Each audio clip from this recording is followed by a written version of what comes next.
Sócrates nasceu em Atenas no ano 470 a.C., em tempos de glória democrática.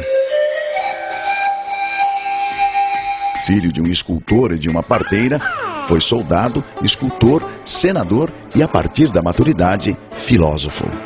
Alegando que desde criança ouvia a voz de Deus instigando-o ao ofício da filosofia, Sócrates passou a perambular pelas ruas de Atenas, feito um pregador laico, na missão de ajudar as pessoas a descobrir nelas mesmas o conhecimento que as conduziria à virtude. Sem cobrar dinheiro algum, aberto a quem quisesse ouvi-lo, ricos ou pobres. A pergunta essencial de Sócrates era: o que é a essência do homem?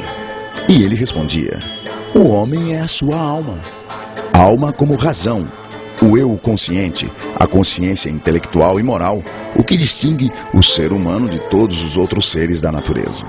Sócrates e os filósofos sofistas abandonaram a preocupação dos filósofos pré-socráticos em explicar a natureza e se concentraram na problemática do homem. No entanto, contrário aos sofistas, Sócrates se opunha ao relativismo dos seus valores.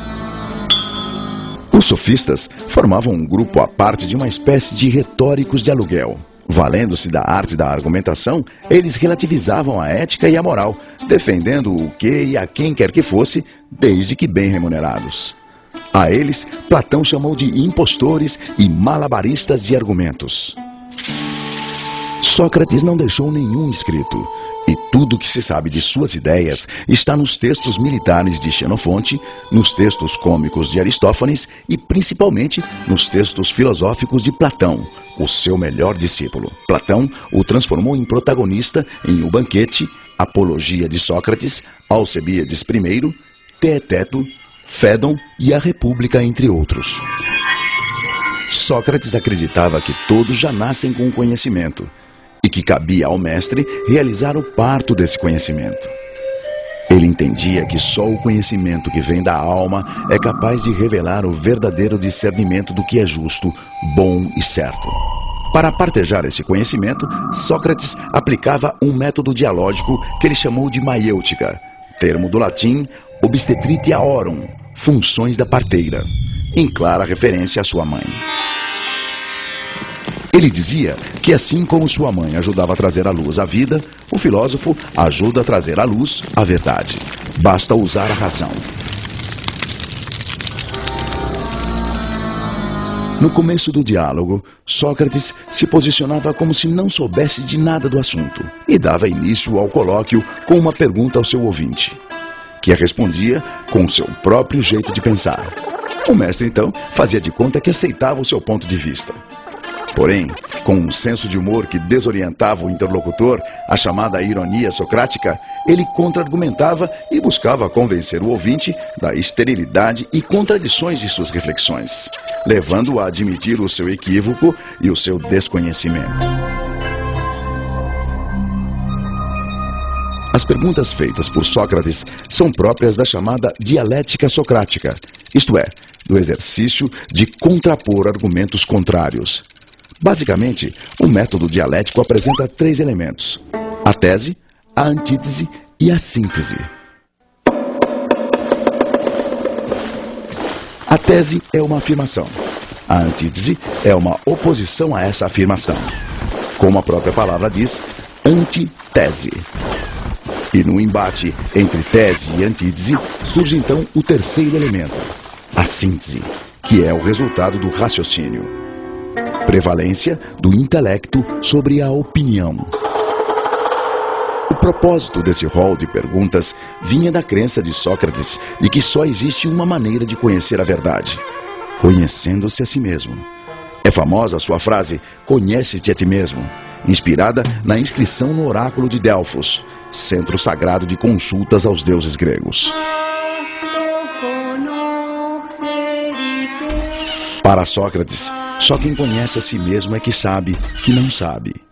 A grande virtude, segundo ele, é saber que não sabe. Só sei que nada sei, ele afirmava. Quanto mais sabe que não sabe, mais sábio é um homem. E os que pensam que sabem e não sabem que não sabem, seriam, na sua concepção, os mais tolos. No texto Apologia de Sócrates, Sócrates relata que a pitonisa do oráculo de Delfos teria afirmado ao historiador e seu discípulo Xenofonte que o homem mais sábio de todos era ele, Sócrates.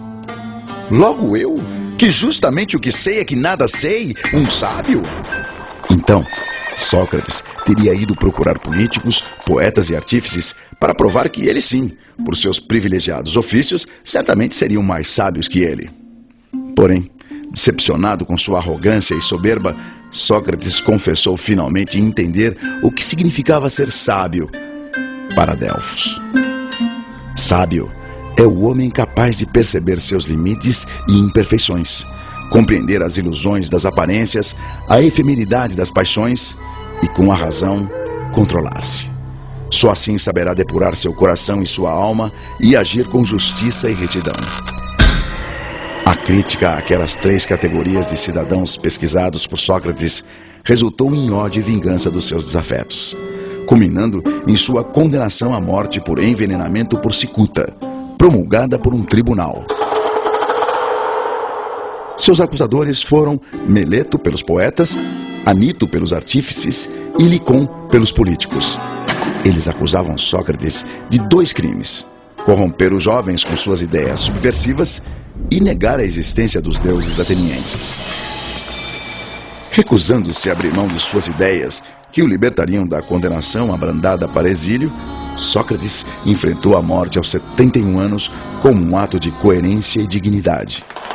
No dia de sua execução, narrado na Apologia de Sócrates, o mestre reuniu os amigos e discípulos e, antes de beber o cálice fatal, despediu-se. Se de fato é como um sono, a morte seria um maravilhoso presente, porquanto todo o tempo se resume a uma única noite.